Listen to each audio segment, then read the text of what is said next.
Tonight is the night. Bright lights, high crowd. Yeah, we came to throw down. Everybody get loud. Tonight is the night. A-list can't miss when we burn it to the ground. Everybody get down. Tonight is the night. We stay climbing while our faith kept rising. Steady climbing, now we on top. Hello, one and all, and welcome to my review for Monday Night Raw, the September 21st edition of WWE's flagship show. These are going to be my full thoughts and opinions on what transpired last night on Raw, and I'll grade it by the end of this review. But before we get to that, let me throw out a couple channel plugs. Check out the Lexman's channel, one of the best YouTubers around for pro wrestling thoughts and opinions. Generic Luchador's channel, another good channel for wrestling thoughts and opinions. The Solo Monster, Sounds Off, one of the best podcasts around for professional wrestling that I listen to personally, so go check that out. And also check out the Gamer Gang. We just uploaded, my friend just uploaded a Let's Play for Destiny, the new DLC that just came out, so please go check that out. Without further ado, let's kick off this review of Monday Night Raw. How did the show kick off? I really liked how this show kicked off. The Wyatt family made their entrance, and it was something different. We usually do not see, the Wyatt family kick off Raw. It's usually Rollins or the Authority, over and over and over again. But this really freshened things up, and I liked this a lot. They came down and said that pretty much they were victorious at Night of Champions. And before they could really get going, Roman Reigns made his entrance. And then he said, I want to just fight you, Bray Wyatt. I don't want a match. I just want to fight you one-on-one and call your monsters off. So Bray backed off Strowman and Harper. And then him and Reigns started to go at it. It was really physical, really intense. I liked it. However, Harper and Strowman eventually interfered when it looked like Wyatt was getting his ass handed to him. And then Dean Ambrose came out and started brawling. It was great. And then Randy Orton returned. I did not see that happening. He's taken out 2 weeks ago by the Wyatts and eventually helped Ambrose and Reigns and left them standing tall while the Wyatt family had to scurry. I was hoping that they would book a big six-man tag. However, that was not to be the case, because afterwards we found out that Corporate Kane returned. He was backstage. So that's like, what the hell? I mean, you were clearly at Night of Champions. You returned, and you chokeslammed me. It was clearly you. And he's like, no, it wasn't. And then he's like, you're going to have your U.S. Championship rematch tonight on Raw. So Seth was like, okay. And he's like, where are Triple H and Stephanie? And he's like, well, they're not here yet. So, he was like, well, we'll see what happens when they do get here. So, it was interesting what they were doing with Kane throughout the night. It was something different, and for that, I like it so far. But we'll see where it goes the next couple of weeks. We then had a rematch from Night of Champions. This was a prevailing theme on this show, and it was annoying me. It's like, you're really going to give rematches? I mean, it felt like Night of Rematches. The night after a pay-per-view, then what makes the pay-per-view special at all? So, whatever. This was a fun match. The Lucha Dragons and Neville were able to get the win. So I was happy to see the Lucha Dragons get the win, the pinfall. And what can I say? It was an alright, solid match. I didn't see their pre-show match, so I can't say if this one was better or not, but for what it was nice seeing all six men on the show. I just wish it was something different rather than a straight-up rematch. We then move on to Ryback versus Bo Dallas. Wasn't really much to say here. It was just a showcase to, Bo before the match. I love Bo Dallas, but they're not really doing shit with him. He's kind of a jobber. He said, pretty much all you got to do is believe, and maybe one day you'll get that IC title back.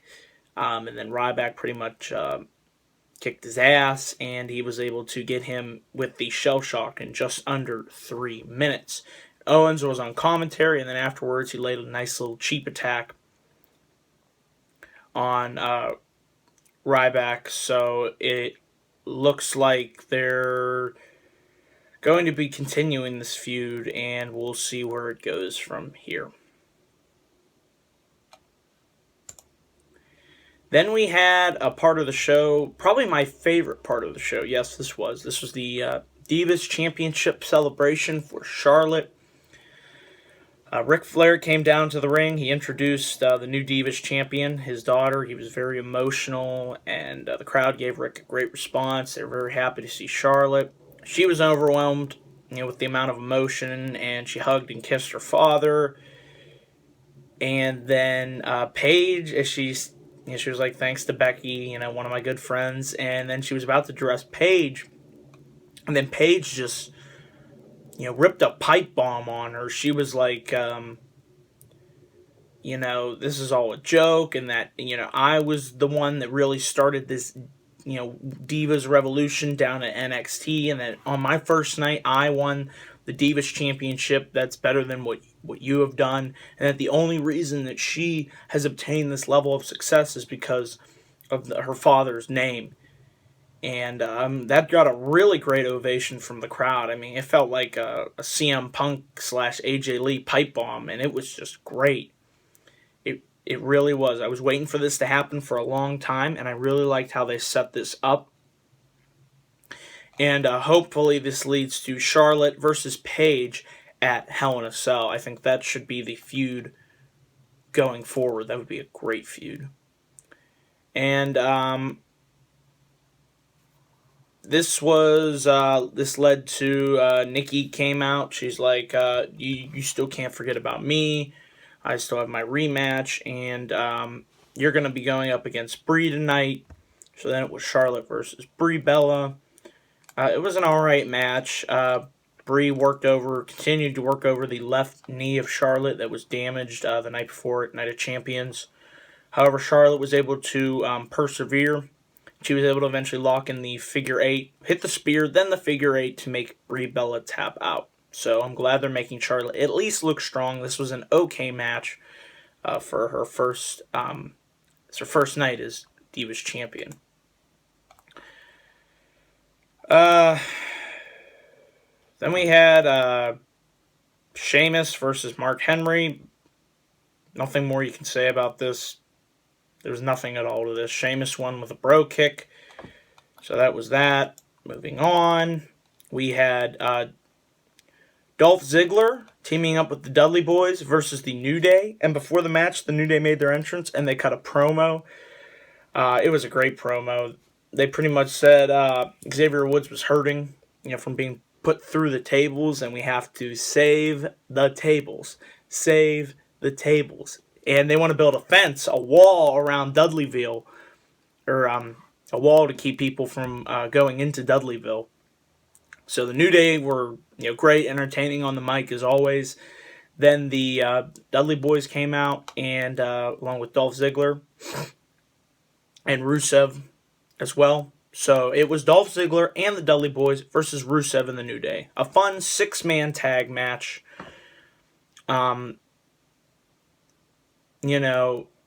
It's just great seeing all 6 of these guys. They were given enough time. They were able to put on a good match. And this was probably the best wrestling match of the night. And I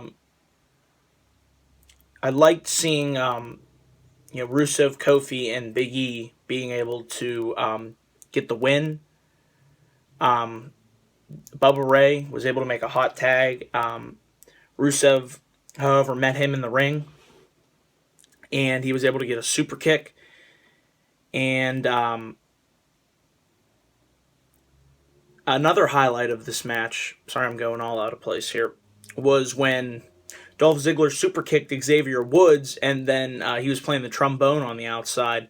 However, that was where Rusev eventually would catch him with a super kick to gain the pinfall. So that is how the match ended. And it was a good, fun match. And there was another backstage promo I forgot to mention. There were a couple, actually. Rollins went to Stephanie and Triple H. He's like, clearly you saw Kane at Night of Champions. The mask, Kane returned, and now he's back as Corporate Kane. You know something's up. I know something's up. And Triple H and Stephanie said they would work on it and they would get to the bottom of it. And Paige, after her pipe bomb promo, was in the back with Natalya, who made her return. It was great to see. And Paige pretty much said, "You've been irrelevant. Where have you been?" And Natalya's like, "Well, I'm back, and I'm going to have a match tonight with Naomi, and I'm going to prove why you won't forget who I am," pretty much. It was great to see Natalya return. She made her way to the ring to take on Naomi. Naomi was... the match was okay. However, the numbers game eventually caught up to her, and Naomi was able to get the win after interference. Naomi was able to hit the rear view for the win. And then, it wasn't going to happen with Natalya. And I'm wondering, will they team up Natalya and Paige possibly? Or could there be a feud developing between them? It's interesting. And it's great to see Natty back on her television.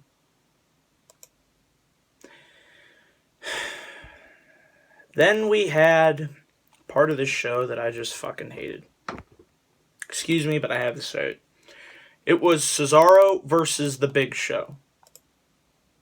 Now, don't get me wrong, the match was okay. But Cesaro lost to The Big Show.